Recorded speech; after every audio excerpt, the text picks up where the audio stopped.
అనంత ఆర్థ associates అనేవాళ్ళు 17 మంది సభ్యులుగా చేరి ఒక ఫైనాన్షియల్ షేర్ మార్కెటింగ్ ట్రేడింగ్ అని చెప్పేసి ఫైనాన్షియల్ ఇన్స్టిట్యూట్ అని పుత్తూరులో 2021 సంవత్సరంలో స్థాపించారు.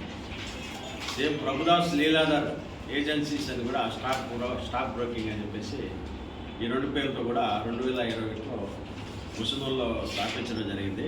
దీనికి ముఖ్య సూత్రధారి షేక్ మహబూబ్ సుబానీ, తండ్రి జాన్ మహమ్మద్, వయసు 53 సంవత్సరాలు, ముస్లిం, బాలాయ నగర్, ముసునూరు గ్రామం.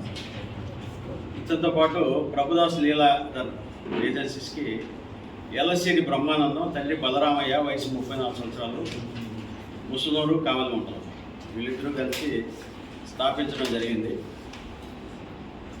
ఈ స్టాక్ ట్రేడింగ్ ముసుగులో, స్టాక్ మార్కెటింగ్ ట్రేడింగ్ అని చెప్పేసి ఆ ముసుగులో వీళ్ళు ప్రజల నుంచి డబ్బులు అక్రమంగా డిపాజిట్స్ వసూలు చేసి అధిక వడ్డీలు ఇస్తామని చెప్పేసి ఒక్కొక్కరికి ఒక్కో రకంగా 10 రూపాయల వడ్డీ, 12 రూపాయల వడ్డీ, ఎట్లా పడితే అట్లా వడ్డీలు ఇస్తామని చెప్పేసి ప్రజల్ని మభ్యపెట్టి డబ్బుల్ని వసూలు చేయడం జరిగింది. ఈ క్రమంలో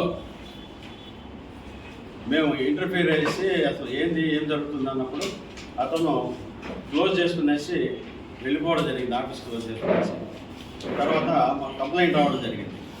complaint Manda Prabhakar, son of Balakotaiah, 34 సంవత్సరాలు, ముస్లిం నుంచి కంప్లైంట్ వచ్చిన తర్వాత ఇది క్రైమ్ నెంబర్ 20/25 అంటే సెక్షన్ 120B, 420, 406 IPC విచారించడం జరిగింది.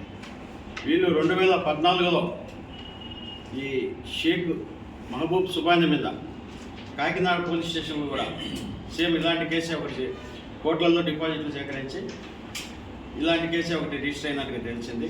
అక్కడ అరెస్ట్ కాకుండా తప్పించుకొని తెలుస్తుంది. అదే రకంగా తెలంగాణ రాష్ట్రం మక్తల్ అనే పోలీస్ స్టేషన్లో 2021లో సేమ్ ఇలాగే crores of rupees కలెక్ట్ చేసేసి అక్కడ కూడా అరెస్ట్ కాకుండా తర్వాత మరికల్ అనే ఇంకొక పోలీస్ స్టేషన్ తెలంగాణలో ఈ రెండు చోట్ల కూడా కేసులు రిజిస్టర్ అయినాయి. ఈ మూడు చోట్ల కూడా ఎక్కడ కూడా అరెస్ట్ కాకుండా తప్పించుకొని జరుగుతున్నారు. ఇదంతా కూడా మేము చరిత్ర సేకరించడం జరిగింది. ఈ కేసులో విచారణ జరిపి వీళ్ళు 17 మంది అనంతార్థ అసోసియేట్స్, వాళ్ళకి సంబంధించిన లావాదేవీలు, బ్యాంక్ స్టేట్మెంట్స్, తర్వాత ఇతని పేరుతో ఉండే అమౌంట్స్ ఇవన్నీ కూడా 5,35,92,120 రూపాయలు బ్యాంకులో ఉండే అమౌంట్ సీజ్ చేయడం జరిగింది. తర్వాత ప్రాపర్టీస్ కొనున్నాడు ఇతను. ఈ డబ్బులతోనే ప్రాపర్టీస్ కొన్నట్టుగా మాకు తెలిసింది. 5,74,50,000 రూపాయలు ఇతని పేరు, వీళ్ళ ఫ్యామిలీ పేరుతో, పిల్లల పేరుతోనూ, వీళ్ళందరి పేరుతో కూడా ప్రాపర్టీస్ కొని ఉన్నాడు. మేము 150 మంది విచారించాం కదా, ఇంకా ఉన్నారు, రావాల్సిన వాళ్ళు చాలామంది ఉన్నారు. ఇవన్నీ కూడా విచారించి అసలు టోటల్ ఎంత కట్టించుకున్నారు, ఎంత డిస్బర్స్మెంట్ చేశాడు, ఇంకా ఎంత ఇవ్వాలా, ఎంతమంది బాధ్యులు లాస్ అయ్యారు, ఇవన్నీ కూడా ఇంకా ఇన్వెస్టిగేషన్ జరుగుతాయి. మళ్ళీ కూడా తప్పకుండా 100%.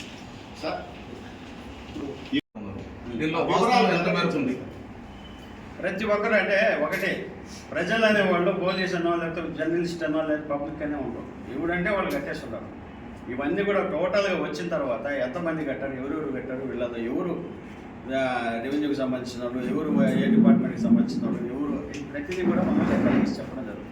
సార్ అది ఇంతవరకు ఎవరు తెలలేదు సార్. ఈ విధంగా ఈ పోలీసు కానీ, జర్నలిస్ట్ కానీ, రెవెన్యూ కానీ ఉన్నట్టు ఈ విచారణలో ఇంతవరకు ఏం తెలియదు ఉన్నట్టు తెలిసింది. జర్నలిస్టులు ఉన్నారా లేకపోతే అవన్నీ కూడా ఇంకా ఇన్వెస్టిగేషన్ చెప్పండి. షేక్ మహబూబ్ సుబానీ, రెండో పేరు దీపలపూడి కమల్ కుమార్, మూడో పేరు చలంచెర్ల అనిల్, నాలుగో పేరు పిల్లి సామ్రాజు జోంగిచో, ఐదో పేరు యాలసిరి బ్రహ్మానందం,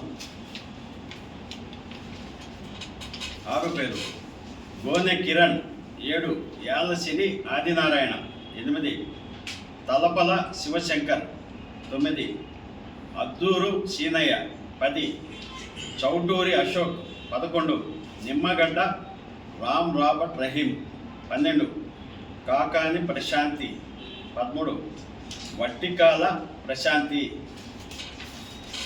14 గుట్టి శివార్జున, 15 కశెట్టి పుష్పలత, 16 జ్యోతి స్రవంతి, 17 గొల్లమూరి వంశీరెడ్డి.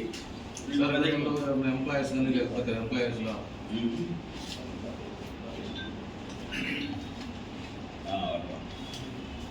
వీళ్ళలో ఇద్దరు పోలీస్ డిపార్ట్మెంట్లో పనిచేసే కానిస్టేబుల్స్ భార్యలుగా తేలింది మాకు.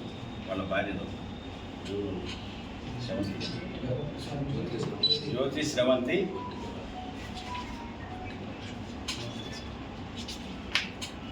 వట్టిగాల ప్రశాంతి. ఈ 2 పేర్లు కూడా wife of Radhakrishna. Vattigala Prashanti wife of Radhakrishna, aged 37 years. తర్వాత Jyothi Sravanthi wife of Ayodhya Kumar, age 38 years. వీళ్ళ పేర్లు తెలిసింది. వాళ్ళ ఇద్దరు